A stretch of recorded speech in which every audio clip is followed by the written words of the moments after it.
গতকাল বালুঘাট কৌশল মহোৎসবে এই চাকরির মেলায় গিয়েছিলাম আর কিছু ছবি ভিডিও শেয়ার করেছিলাম। তো তার থেকে আমার কিছু কমেন্ট এসেছে আর কেউ কেউ তো আবার ইনবক্সেও বলেছে যে চাকরিটা আমি পেলাম কিনা।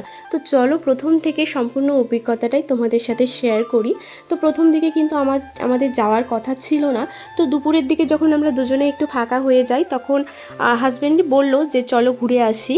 তো জানোই এদিকে তো এরকম আগে কখনো হয়নি, আমাদের গোটা দেশে এটা 11তম কৌশল মহোৎসব যেটা আমাদের বালুঘাটে হচ্ছে। তো জানারও একটা দেখারও একটা কৌতূহল ছিল। তো সেই জন্য আমরা বেরিয়ে পড়েছিলাম দুপুরের দিকে। আর গিয়ে মানে রাস্তায় দেখি যে প্রচুর মানুষ ফিরে চলে আসছে।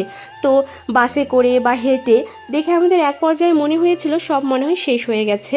তো এরকম মনে হচ্ছিল, যেহেতু আমাদের টাইমটাও জানা ছিল না। পরে যদিও শুনলাম 6টা পর্যন্ত হবে, চলবে এটা।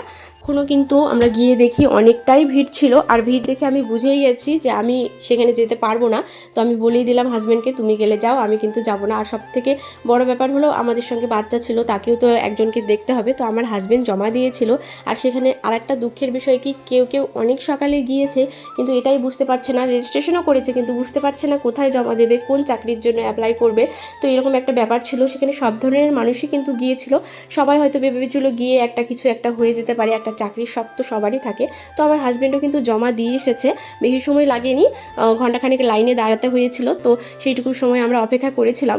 দেখো চাকরি হবে কিনা সেটা অনেক পরের কথা, বা সেই চাকরি করবেও কিনা, বেতনে পোষাবেও কিনা। আর বেশিরভাগ চাকরি কিন্তু আমাদের এদিকে ছিল না, একটু বাইরের দিকেই ছিল। তো সেটা অনেক পরের কথা, কিন্তু গিয়েছে যখন, তো ফর্ম ফিল আপ করতে জমা দিতে তো কোনো ক্ষতি নেই। তো এটাই। আর আমাদের কিন্তু বাড়ি থেকেই একটা প্ল্যান ছিল সেখানে যাওয়ার পাশাপাশি, সেখানে যা হবে হবে। আমরা কিন্তু একটু, মেয়েটা অনেকদিন পার্কে যায়নি, তো মেয়েটাকে নিয়ে পার্কে যাবো এটা আমরা ভেবে গিয়েছিলাম। আর সেই ভাবনা মতোই আমরা কিন্তু সেখান থেকে বেরিয়ে পার্কে গিয়েছিলাম, একটু খেতে গিয়েছিলাম, একটু বাঁধের ধারে ঘুরতে গিয়েছিলাম। তো এইভাবেই কাটলো আমাদের দিনটা।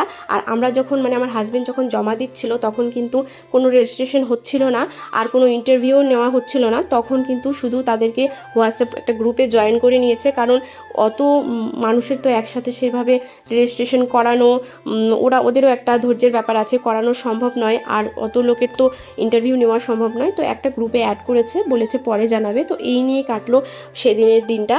তো সবাই ভালো থেকো, সুস্থ থেকো, দেখা হবে আবার অন্য একটি